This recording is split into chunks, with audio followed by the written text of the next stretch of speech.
Hi friends, I'm Felicia. Welcome back to my channel. Today I'm going to be doing the best of 2016. Aren't you excited? I'm such a slacker with this video. I don't even know how many books I have here, but I will count it when I'm done, and then I'll put that in the title.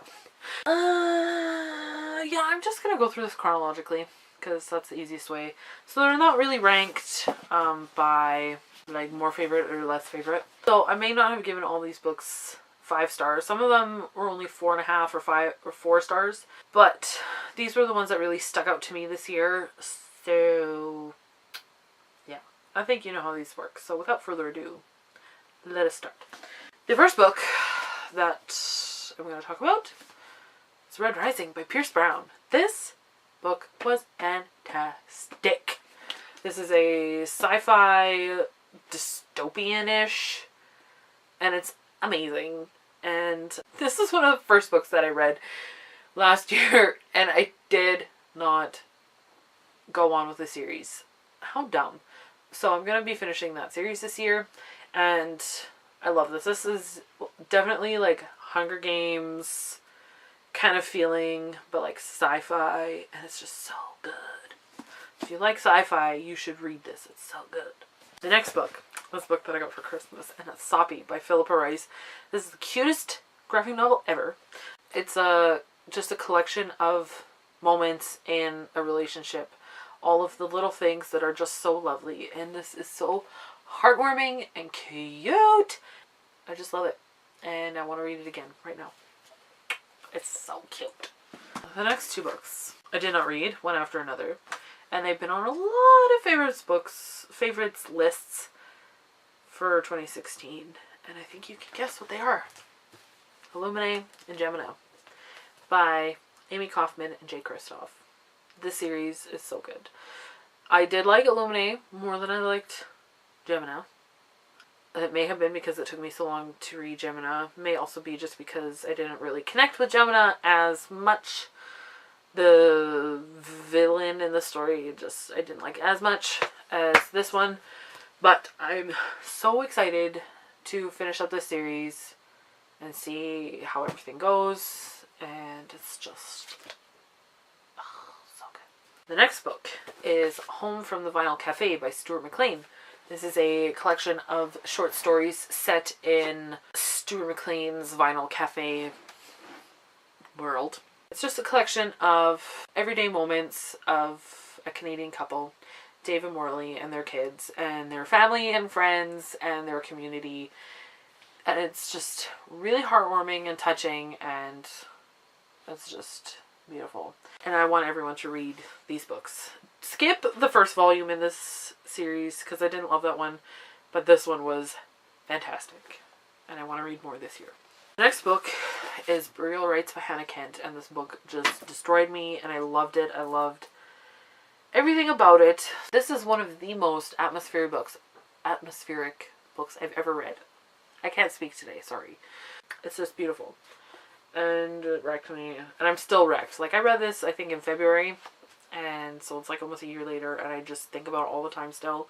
And I want to go to Iceland, and I want to see this world, although I feel like I've been there because it's just so atmospheric, and it's such a good psychological book, but just you see into the human psyche, and it just gets you thinking a lot, and it's just fantastic. All of these books are fantastic. The next 2 books are Winter and Stars Above by Marissa Meyer. Yeah, they kind of go together. So Winter is the finale of the Lunar Chronicle series, and this is a compendium, is that the word that I want to use, of all of the collection of all of the novellas that go with this series. And I love the series. It's one of my favorites. I love that we got a happy ending. This is a fairy tale retelling, and we got a happy ending, and it just was so good. And then this just gives you greater insight into the characters in the world, and it was so good. I don't know.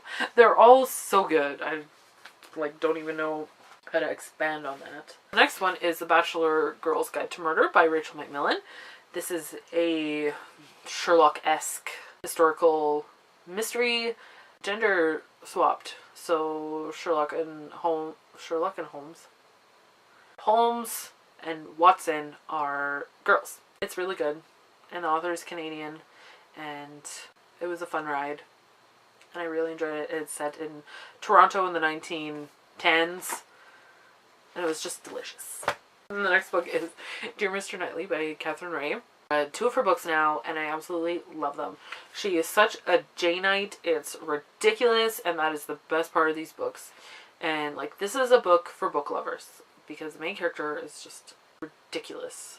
A ridiculous book form, and it's so good. And it was, I saw kind of where it was going, but I didn't really care, and I liked the story anyway.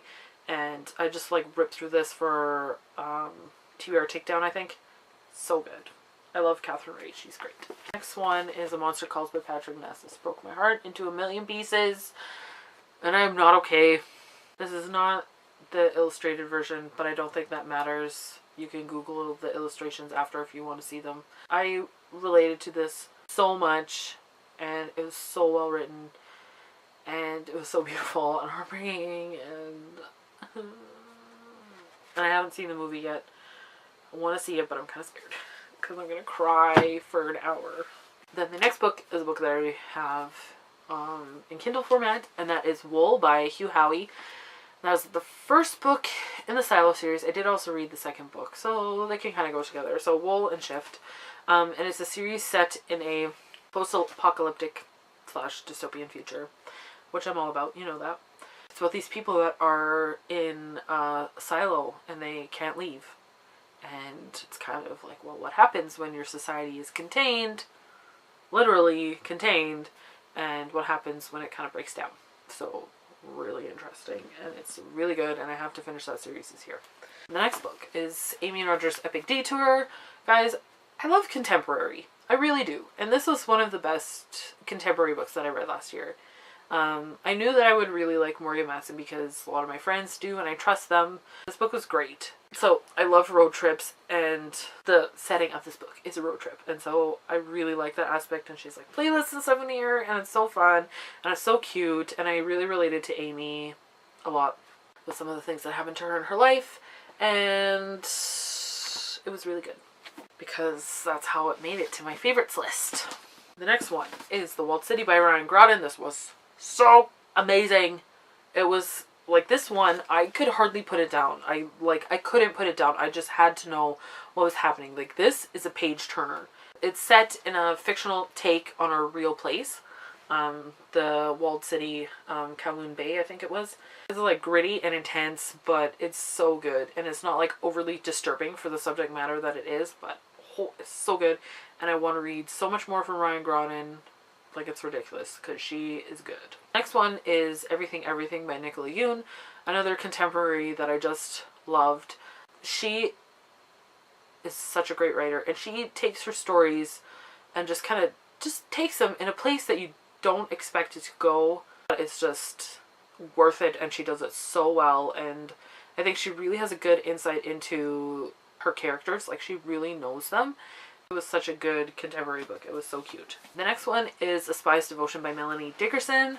First Melanie Dickerson that I read, and only at this point. But she's my friend Angela's favorite, and so I want to read more of her this year as well. And it's basically a spy story set in Regency London. Like, you didn't know that you needed to read about spies in Regency London, but you do. So the second book in that series is coming out this year, and I am really excited about it. The next one is Uprooted by Naomi Novik, and there were things in that book that I didn't like, but at the same time, it was such a good fantasy story. It was so well crafted, and the things that she did, again, were really unexpected, and where the story ended up, I thought was, like, I didn't expect that at all. And it was just so good and so well crafted, and again, really atmospheric. Like, I felt like I could just see it all happening.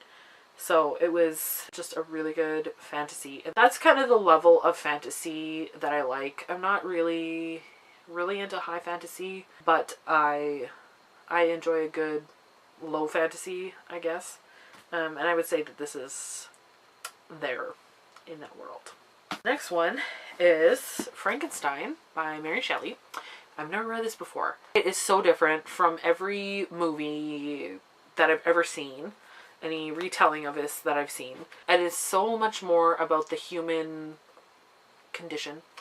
The human condition, and it's just really interesting sociologically. If you're a sociologist, this is really interesting. I was not expecting to like it as much as I did, and I just was totally into it. There were obviously things that I didn't like. The main character, Victor Frankenstein, is stupid, but I still really like this book. Next one is Northanger Abbey by Jane Austen. I'd never read this one before, so this was my first time reading it this year, and I loved it. It's kind of like a parody on Gothic literature, and it's so funny. It is hilarious. Like, this book is hilarious.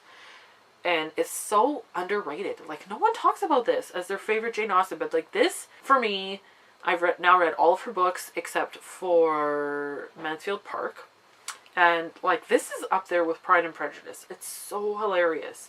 And so I really liked this. And like, it's short, so I don't know why people are not talking about this book more. For real.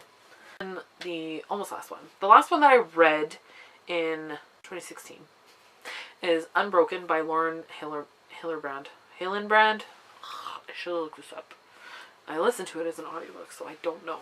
Broken is a biography of Louis Zamperini, who was an Italian-American Olympian in the 36 Berlin Olympics, and then he joined the Air Force during the war, and he ended up becoming a prisoner of war in a Japanese camp. And the things that these people had to go through and just the horror of it, it really brings to light some of the horrors of the war that I hadn't really heard about. I've read lots set in Nazi Germany, and I haven't read a lot of books outside of that setting. And so just the most amazing ending. And this is like a real life story, and this is really like, I can't. So good. I was listening to it at work, and I was like almost crying because my heart was just so touched and so full, and I was just so happy. And it's such an amazing story of redemption. It's just so good. So that's the last one that I read for the first time, and I actually have a couple of rereads that I want to mention because I just do. Okay, so the first one is Room by Emma Donoghue. This was a reread for me. I read it the first time, I don't know, like maybe 5 or 6 years ago, or 4 or 5. And the first time that I read it, I really did like it, but this time when I read it, I just got so much more out of it. And I think because I'm older and I am the same age as Ma in this book, or she's like a year younger than me or something, but it hit me way more this time. It was a really impactful read for me this time. And so I wanted to mention it again, even though I've reread it. It's okay. I can put that on my list if I want to. And the other one is Pride and Prejudice by Jane Austen. I have read this book before, but this time, like literally from page 2, I was laughing, and I had never found this book so hilarious before. And I think something in me just clicked with the story, and it was just, I just fell in love with it, like, even more. Mr. Darcy is everything. So that's my top books of 2016. That's that. I know that's a lot of books to mention, but I read a lot of books. I read almost 100 books, and so I feel like that's a fair number of books to mention. I read so many good books last year, so I think this is a good representation of what I read. Yeah, so if you have thoughts about any of these books, I'd love to hear them. If you have not read any of them, I think you should. You really should, because they're all amazing. So that's all I have for today. Thanks so much for watching. I hope you have a wonderful day, and until next time, so long, and thanks for all the fish.